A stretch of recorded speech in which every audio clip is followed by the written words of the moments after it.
चला सखीनो, आज आपण करूया वाटण। सर्व कडधान्य, मटण, मच्छी यांच्यासाठी लागणार हे वाटण। त्याच्यासाठी लागणारं साहित्य, ही बेडगी मिरची आहे, ती पाण्यात भिजवून घेतलेली आहे।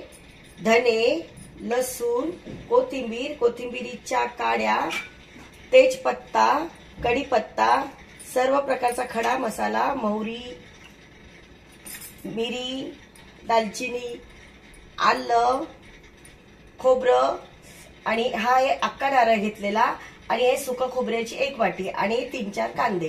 हे सर्व आपण छान भाजून घेऊया। वाटण काढताना कधी पण आपण एक ओला नारळाचा 1 नारळ घ्यायचा आणि सुका खोबऱ्याची 1 वाटी घेतल्यामुळे त्याला तेल चांगलं सुटतं आणि वाटण खूप छान होतं। चला आपण आता गॅस चालू करूया। त्याच्यामध्ये 2 चमचे तेल घालूया आणि आपण पहिला कांदा भाजून घेऊया। त्याच्यामध्ये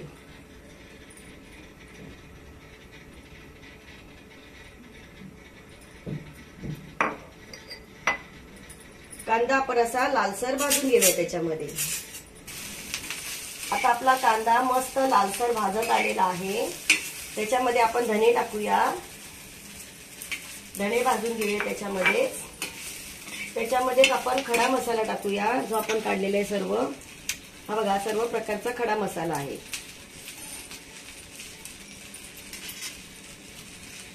खडा मसाला टाकूया त्याच्यामध्ये, हे बघा। आता आपण त्याच्यामध्ये थोडा कढीपत्ता टाकूया, थोडासा तेजपत्ता टाकूया आपण आणि एकदा असं चांगलं परतून घेऊया त्याला।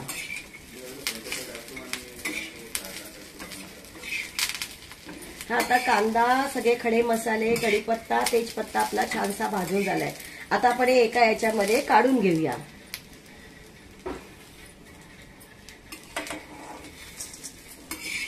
हे सर्व आपण एका टोपामध्ये काढून घेऊया।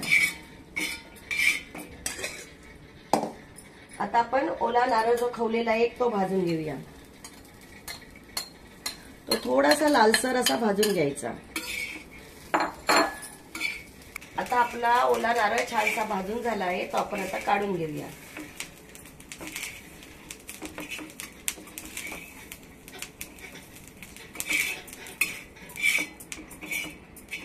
आता आपण सुके खोबरे भाजून घेऊया। थोडेसे असे बारीक गॅसवर भाजून घ्यायचे, नाही ते जळतात। छानसं असं थोडंसं बारीक गॅसवर भाजूया आपण, का तर त्याच्यातला कुबट वास असेल तो निघून जातो। थोडंसं लालसर करून घ्यायचा।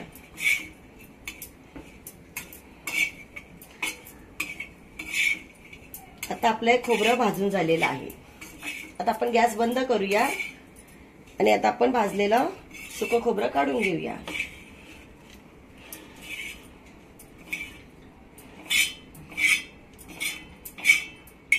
आता आपण याच्यामध्ये हे आपण कापून घेतलेलं आलं आहे, ते आलं टाकणार आहोत। तुम्हाला जे जसं आवडेल त्याप्रमाणे तुम्ही टाका। थोडे लसूण निवडलेला आहे, तो लसूण टाकूया। कोथिंबीर टाकूया त्याच्यामध्ये।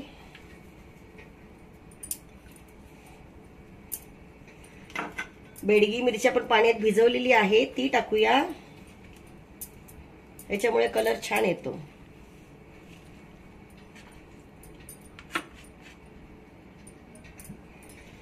त्याच्यामध्ये नंतर आपण ह्या कोथिंबीरीच्या काड्या आहेत त्या मस्तपैकी धुवून घेतलेल्या आहेत त्या टाकूया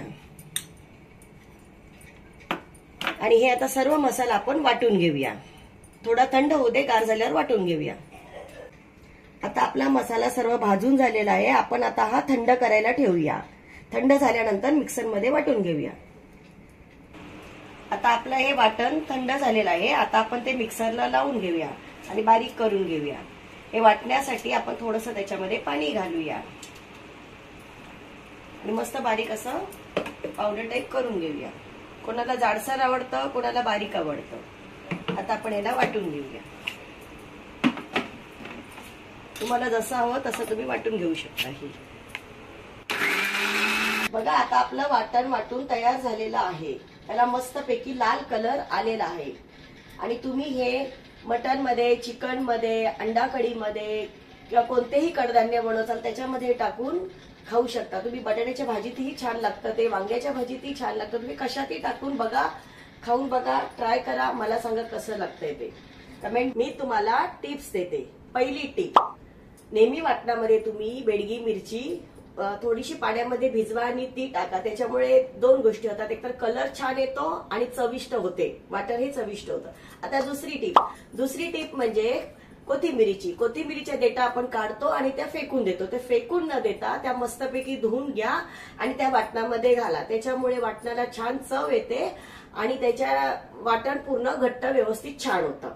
आणखीन एक, तुम्ही जेव्हा कोथिंबिरीच्या कांड्या असतात त्या तुम्ही कधी कधी फेकून देता, त्या फेकून न देता त्या उन्हामध्ये वाळवा, स्वच्छ धुवा, उन्हामध्ये वाळवा आणि त्याच्यानंतर त्याची पावडर करून फ्रीजरमध्ये ठेवून द्या. ज्या वेळेस कोथिंबीर नसेल त्यावेळेस ती पावडर तुम्ही त्या ह्याच्यामध्ये कोणत्याही भाजीमध्ये टाकू शकता. त्याच्याने चव छान येते. तुम्ही सुद्धा हे ट्राय करा आणि मला कमेंटमध्ये सांगा कसं झालंय ते.